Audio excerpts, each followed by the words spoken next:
2024ನೇ ಇಸ್ವಿ ಲೋಕಸಭಾ ಎಲೆಕ್ಷನ್ ಬಂದೈತಿ.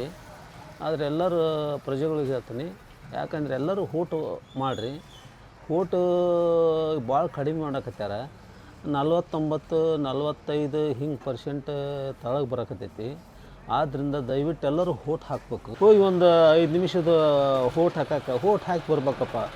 ನಾವು ಓಟ್ ಹಾಕಿಲ್ಲ ಅಂದ್ರೆ ಇದ್ದು ಸತ್ತಂಗೆ. ದಯವಿಟ್ಟು ಎಲ್ಲ ಪ್ರಜೆಗಳಿಗೆ ಹೇಳ್ತೀನಿ ನಾನು, ನಮ್ಮ ದೇಶದ ಪ್ರಜೆಗಳಿಗೆ ಒಟ್ಟು ಓಟ ಬಿಡಬೇಡ್ರಿ, ಓಟ್ ಹಾಕಿರಿ.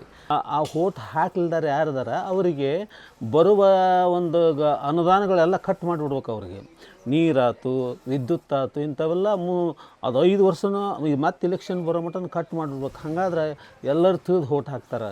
ನೀವು ಇದೇ ಥರ ಸರ್ಕಾರ ಮಾಡ್ಕೊಂತ ಹೋದ್ರೆ ನೀವು ಅದೊಂದು ದಿನ ತರ್ಬೇಕು, ಏನು ಕಾನೂನು ತರ್ಬೇಕು. ಕಾನೂನು ತರಿಲ್ಲ ಅಂದ್ರೆ ನಡೆಯೋದಿಲ್ಲ. ಮತ್ತು ಕಡಿಮೆ ಮಾಡ್ಕೊಂತಾರೆ ಹೋಗ್ತಾರೆ. ಅದಕ್ಕಾಗಿ ಸರ್ಕಾರದವರು ಒಂದು ಕಾನೂನು ತಂದೆ ಅಂದ್ರೆ ಅದು ಎಲ್ಲರ ಮನೆಗೆ ಪದ್ಧತಿ ಪ್ರಕಾರ ಎಲ್ಲರೂ ಓಟ್ ಹಾಕ್ತಾರೆ. ಇಲ್ಲ ಅಂದ್ರೆ ಓಟ್ ಹಾಕೋದಿಲ್ಲ.